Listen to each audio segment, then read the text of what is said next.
کہانی شروع ہوتی ہے نیو یارک سے، جہاں اقوام متحدہ کے عالمی پلیٹ فارم پر پاکستان کی نمائندگی ہو رہی تھی۔ موضوع تھا نوجوان اور آرٹیفیشل انٹیلیجنس، یعنی وہ ٹیکنالوجی جو آنے والی دنیا کی معیشت، تعلیم، روزگار اور حکمرانی کا نقشہ بدلنے جا رہی ہے۔ پاکستان کی طرف سے اس عالمی فورم پر بلوچستان کے گورنر شیخ جعفر خان مندوخیل موجود تھے، لیکن اس عالمی نمائندگی کے بعد اصل بحث ان کی تقریر سے زیادہ ان کی عمر پر شروع ہو گئی۔ معروف اینکر عمران ریاض خان نے اس بات پر تنقید کی کہ نوجوانوں اور اے آئی کے موضوع پر ایک نوجوان کو بھیجنے کے بجائے ایک عمر رسیدہ شخص کو بھیج دیا گیا۔ یہاں اختلاف رائے اپنی جگہ، صحافت میں سوال اٹھانے کا حق بھی اپنی جگہ، لیکن مسئلہ یہ ہے کہ عمران ریاض نے تنقید کے لیے جو بنیادی نقطہ اٹھایا، یعنی عمر، کیا واقعی کسی شخص کی اہلیت جانچنے کا درست پیمانہ ہے؟ شیخ جعفر خان مندوخیل 26 دسمبر 1956 کو پیدا ہوئے، یعنی 12 اگست 2026 کو جب وہ نیو یارک میں موجود تھے تو ان کی عمر 69 سال تھی، لیکن فرض کر لیجئے کہ وہ 70 سال کے ہوتے تو کیا 70 سال کی عمر کسی انسان کے علم، تجربے، قابلیت اور ریاستی ذمہ داریوں کو ختم کر دیتی ہے؟ دنیا کی تاریخ اس کے برعکس مثالوں سے بھری پڑی ہے۔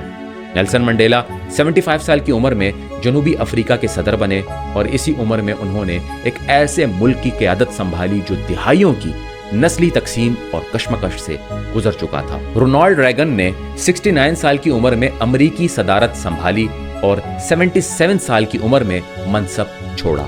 جو بائیڈن 78 سال کی عمر میں امریکی صدر بنے۔ مہاتما گاندھی اپنی زندگی کے آخری برسوں تک برصغیر کی سیاست اور تحریک آزادی میں مرکزی کردار ادا کرتے رہے۔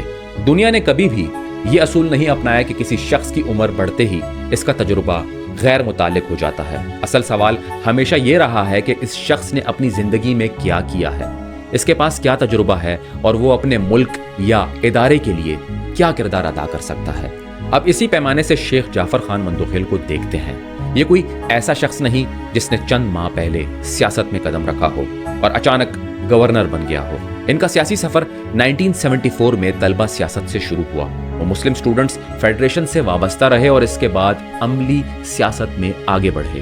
وہ بلوچستان اسمبلی کے متعدد ادوار میں منتخب رکن رہے، تعلیم، خزانہ اور داخلہ جیسے اہم صوبائی محکموں کی ذمہ داریاں سنبھالی اور کئی دہائیوں تک بلوچستان کے سیاسی و انتظامی نظام میں کام کیا۔ 6 مئی 2024 کو انہوں نے بلوچستان کے 24ویں گورنر کی حیثیت سے حلف اٹھایا، یعنی جس شخص کو آج صرف اس کی عمر کے ایک عدد سے پہچاننے کی کوشش کی جا رہی ہے، اس کے پیچھے 5 دہائیوں سے زیادہ کا سیاسی اور انتظامی تجربہ موجود ہے۔ یہاں ایک اور اہم پہلو بھی سمجھنے کی ضرورت ہے۔ شیخ جعفر خان مندوخیل صرف گورنر بلوچستان نہیں بلکہ اعلیٰ تعلیم کے نظام سے بھی براہ راست وابستہ ہیں۔ گورنر کی حیثیت سے وہ بلوچستان کے متعدد جامعات کے چانسلر ہیں، اور بیوٹمس کے سرکاری معلومات میں بھی انہیں چانسلر کے طور پر درج کیا گیا ہے، یعنی نوجوانوں، تعلیم اور جامعات سے ان کی وابستگی محض تقریر تک محدود نہیں۔ اب ذرا اقوام متحدہ کے اس اجلاس کو اسی پس منظر میں دیکھیں۔ 12 اگست 2026 کو نیو یارک میں یوتھ اینڈ اے آئی سمٹ منعقد ہوا، جو انٹرنیشنل یوتھ ڈے کے موقع پر ہوا، اور اس میں نوجوانوں کے مستقبل، مصنوعی ذہانت اور اس ٹیکنالوجی کے عالمی اثرات پر گفتگو ہوئی۔ شیخ جعفر خان مندوخیل نے وہاں پاکستان کی نمائندگی کرتے ہوئے اس بات پر زور دیا کہ نوجوان آرٹیفیشل انٹیلیجنس کے صرف صارف نہ رہیں بلکہ اس کے تحقیق کار بنیں اور اے آئی کی عالمی حکمرانی کی تشکیل میں بھی اپنا کردار ادا کریں۔ یہ ایک ایسا موضوع ہے جو براہ راست پاکستان کے نوجوانوں، ہماری تعلیم، ہماری یونیورسٹیوں اور ہمارے آنے والی معیشت سے جڑا ہوا۔ Dominica International Organizations of Youth, the major group for children and youth, and all partners for bringing young people together, not merely to discuss artificial intelligence, but to shape its future.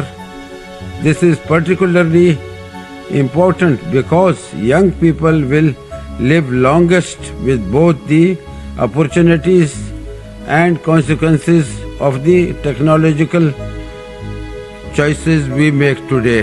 اب سوال یہ ہے کہ اقوام متحدہ کے کسی عالمی فورم پر کون جائے؟ کیا کوئی گلی محلے کا نوجوان اچانک اٹھ کر نیو یارک پہنچ جائے گا؟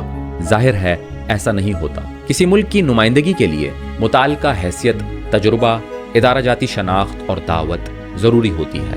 اگر اقوام متحدہ کے کسی فورم پر پاکستان کی نمائندگی کے لیے ایک موجودہ گورنر کو مدعو کیا گیا ہے تو اس کے پیچھے ریاستی اور ادارہ جاتی حوالہ موجود ہے۔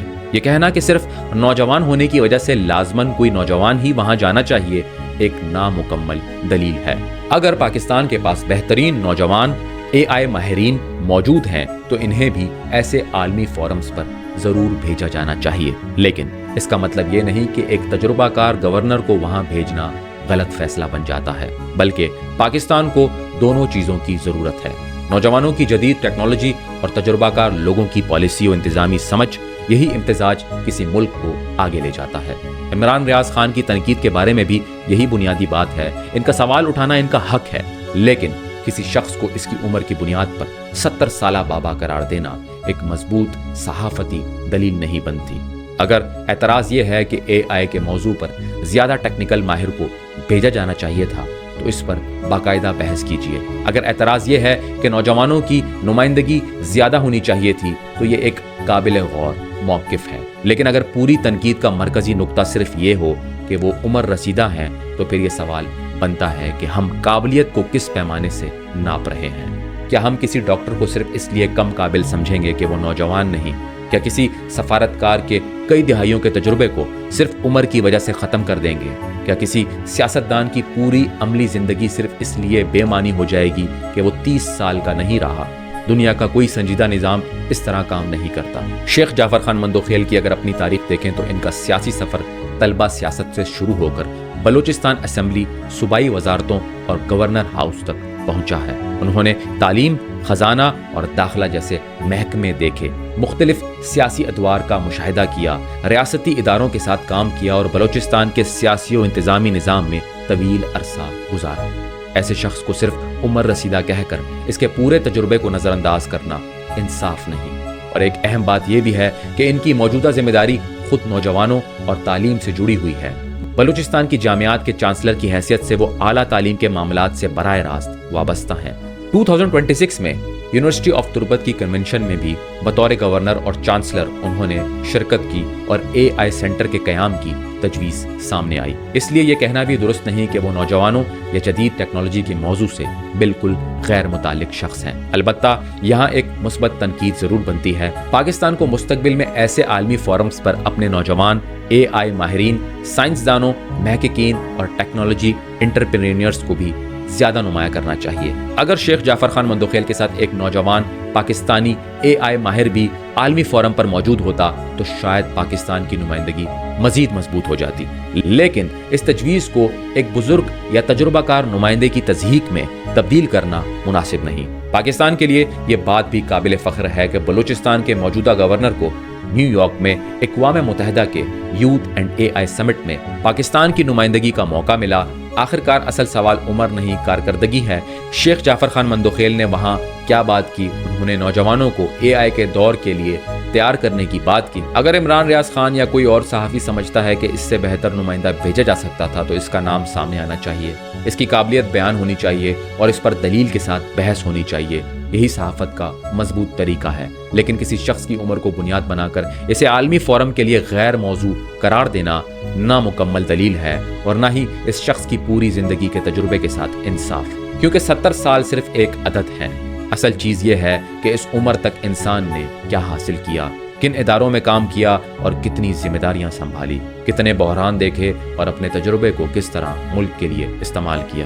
شیخ جعفر خان مندوخیل کے معاملے میں کم از کم اتنا ضرور واضح ہے کہ وہ بلوچستان کی سیاست اور انتظامیہ میں کئی دہائیوں کا تجربہ رکھتے ہیں، تعلیم اور جامعات سے وابستہ ہیں، صوبے کے گورنر ہیں اور انہیں اقوام متحدہ کے ایک اہم عالمی فورم پر پاکستان کی نمائندگی کا موقع ملا۔ اس لیے بحث ہونی چاہیے، تنقید بھی ہونی چاہیے، سوال بھی ہونے چاہیے، لیکن یہ نہیں ہونا چاہیے کہ 70 سال کا بابا وہاں کیوں گیا۔